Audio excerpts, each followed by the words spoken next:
रूस और फ्रांस के बीच जंग के हालात बन रहे हैं। फ्रांस ने रूस के शैडो फ्लीट टैंकर को पकड़ा है। फ्रांस के पास अटलांटिक में पकड़ा गया है रूसी टैंकर बोरा पर ब्रिटेन ईयू का प्रतिबंध है और ये तस्वीरें भी हम आपको दिखा रहे हैं। और इस घटना के बाद रूस और फ्रांस की सीधी टक्कर हो सकती है, सीधी जंग के हालात बनते नजर आ रहे हैं। अगर फ्रांस की तरफ से जल्द ही इस पूरे मामले पर आगे कार्रवाई नहीं की गई, अगर इसी तरह से इस टैंकर को जब्त रखा गया, तो यह आशंका है, इस बात की पूरी संभावना है कि टकराव काफी ज्यादा बढ़ सकता है, विध्वंसक हो सकता है रूस और फ्रांस के बीच। तो अटलांटिक में ऑयल टैंकर रूस और फ्रांस में अब टक्कर काफी ज्यादा बढ़ सकती है। हालात खराब हो रहे हैं अटलांटिक में। रूसी ऑयल टैंकर पर फ्रांस का एक्शन देखने को मिला है। शैडो फ्लीट के रूसी टैंकर को फ्रांस ने पकड़ा है। रूसी ऑयल टैंकर पर बेनिन का फ्लैग लगा हुआ था। दूसरे देशों को ऑयल लेकर जा रहा था रूसी टैंकर ब्रिटेन और ईयू के प्रतिबंधित लिस्ट में शामिल। ब्रिटेन का दावा क्या है? टैंकर संदिग्ध गतिविधियों में शामिल। यूक्रेन युद्ध से इसका जो कनेक्शन है वो बताया जा रहा है। ईयू एक और दावा करता हुआ नजर आ रहा है, रूसी टैंकर संदिग्ध गतिविधियों में शामिल रहा। ये जो खबर है वो सामने आ रही है। और इन सब के बीच एक और बड़ी खबर यूक्रेन के ज़ापोरिज़िया से, जहां पर न्यूक्लियर प्लांट पर खतरा मंडरा रहा है। इसी से जुड़ी एक खबर है, ज़ापोरिज़िया पर ज़ेलेंस्की की एटमी धमकी। ज़ापोरिज़िया प्लांट से एटमी खतरा बहुत ज्यादा बढ़ गया। ऐसा क्यों बोल रहे हैं ज़ेलेंस्की, आप समझिए। उनकी तरफ से यह कहा गया है कि प्लांट का जनरेटर खराब है, ब्लैकआउट का अब संकट है, प्लांट से परमाणु आपदा आ सकती है। यह ज़ेलेंस्की की तरफ से कहा गया।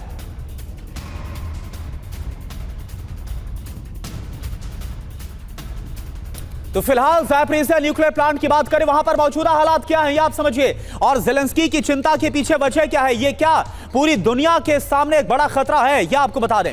ज़ापोरिज़िया न्यूक्लियर प्लांट कितना गंभीर खतरा वहां पर मंडरा रहा है। प्लांट को अभी बाहरी ग्रिड से बिजली नहीं मिल रही है, यह ज़ेलेंस्की दावा कर रहे हैं। प्लांट आपातकालीन जो डीजल जनरेटर है सिर्फ इस पर निर्भर है, इसी पर काम कर रहा है। कूलिंग सिस्टम को चलाने के लिए जनरेटर की जरूरत होती है। जनरेटर से ईंधन आपूर्ति कितने दिनों तक चलेगी यह बिल्कुल भी क्लियर नहीं है, यह कहा गया है। अब ज़ेलेंस्की की चिंता किस बात को लेकर है? जनरेटर अगर ठप हो गया तो खतरा बहुत बड़ा है। प्लांट से यूरोप में तबाही की बड़ी आशंका है। ना सिर्फ इसमें यूक्रेन आएगा जद में, रूस भी आएगा और साथ साथ यूरोप के देश भी आ जाएंगे। कोई भी हमला घातक हो सकता है कि अगर ज़ापोरिज़िया पर कोई भी अटैक किया गया तो फिर बहुत ही विध्वंसक हालात पैदा हो जाएंगे।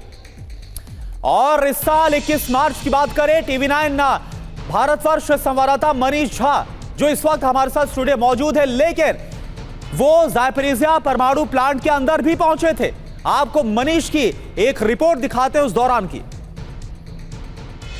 किसी भी न्यूक्लियर रिएक्टर का सबसे अहम हिस्सा होता है उसका परमाणु ईंधन। परमाणु ईंधन जो कि पावर प्लांट में इस्तेमाल होता है उसमें यूरेनियम 5% तक होता है। 5% से 20% तक होने के बाद उसी परमाणु ईंधन का इस्तेमाल फिर एक्सप्लोसिव या फिर कहें जब उसका इनरिचमेंट 90% हो जाता है तब वो परमाणु बम बन जाता है। लेकिन आप देखिए कि 1% से भी उतना ही खतरा हो जाता है। इस वक्त हम आपको दिखा रहे हैं TV9 के कैमरे पर रियल जो टैंकर है जिसमें फ्यूल रखा जाता है वो हम आपको दिखा रहे हैं। और उसमें उस फ्यूल को इस तरीके के रॉड से कंट्रोल किया जाता है। हम आपको रियल रॉड दिखा रहे हैं। ये देखिए, ये न्यूक्लियर रिएक्टर का रॉड है जो आप देख रहे हैं, न्यूक्लियर रिएक्टर का रॉड, जिसके जरिए आप किसी भी न्यूक्लियर रिएक्टर को कंट्रोल करते हैं। और जब ये रॉड सक्सेसफुली काम नहीं करता तभी जाकर हादसा होता है। और जो फ्यूल रखा जाता है वो फ्यूल आप देखिए इसमें रखा जाता है। इसमें जो आप देख रहे हैं इसमें फ्यूल रखा जाता है। ये एक में 24 असेंबली होती है और इस तरह की 24 असेंबली एक टैंकर में रखी जाती है। और ऐसे 200 टैंकर यहाँ पर मौजूद है जिसमें कि न्यूक्लियर फ्यूल मौजूद है और इन न्यूक्लियर फ्यूल के जरिए ही बिजली उत्पादन होती है। अब इसमें से अगर कोई एक डैमेज हो जाए तो बड़ा परमाणु हादसा हो सकता है, लेकिन अगर ज़्यादा टैंकर या रिएक्टर डैमेज हो तो फिर आप समझ सकते हैं कितनी बड़ी तबाही दुनिया के सामने होगी। और देखिए आप, ज़ापोरिज़िया न्यूक्लियर प्लांट दुनिया में एटमी इमरजेंसी का क्या बड़ा खतरा है जैसा दावा ज़ेलेंस्की कर रहे हैं। अब आप देखिए, प्लांट रूस के कब्जे में है लेकिन यूक्रेन को बिजली सप्लाई यहां से जारी है। मार्च में यूक्रेनी हमले से रेडिएशन का गंभीर खतरा यहां पैदा हुआ था। प्लांट पर बड़ा हमला हुआ तो परमाणु तबाही संभव है, ये ज़ेलेंस्की भी बोल रहे हैं। हमलों से परमाणु दुर्घटना का खतरा बढ़ सकता है। अंतर्राष्ट्रीय परमाणु ऊर्जा एजेंसी कई बार यह जता चुकी है चिंता। और मनीष झा इस वक्त हमारे साथ है। मनीष, देखा था कि 80 के दशक में किस तरह से जो चेरनोबिल कांड है वो हुआ था और उसके बाद बड़ी संख्या में लोगों की वहां पर मौत हुई थी। क्या कुछ इसी तरह से या फिर इससे भी बड़े खतरे की तरफ इशारा करते हुए नजर आ रहे हैं ज़ेलेंस्की?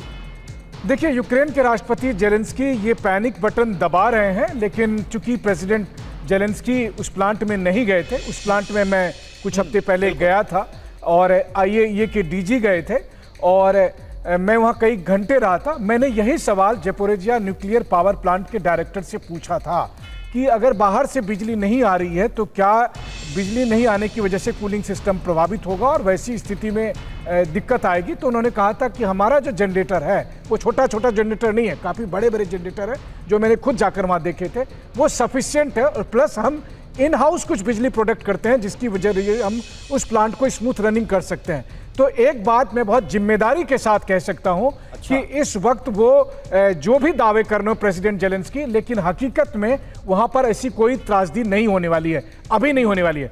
वहां क्या हो सकता है कि वहां से महज 4 किलोमीटर दूर पर यूक्रेन के सैनिक मौजूद हैं, जहां से वो लगातार ड्रोन के जरिए और अमेरिकन मिसाइल के जरिए अटैक करते हैं। उसमें से कुछ मिसाइल को मैंने वहां पर पाया, TV9 के कैमरे पर हमने रिकॉर्ड किया उन ड्रोन को जिनके जरिए अटैक किया।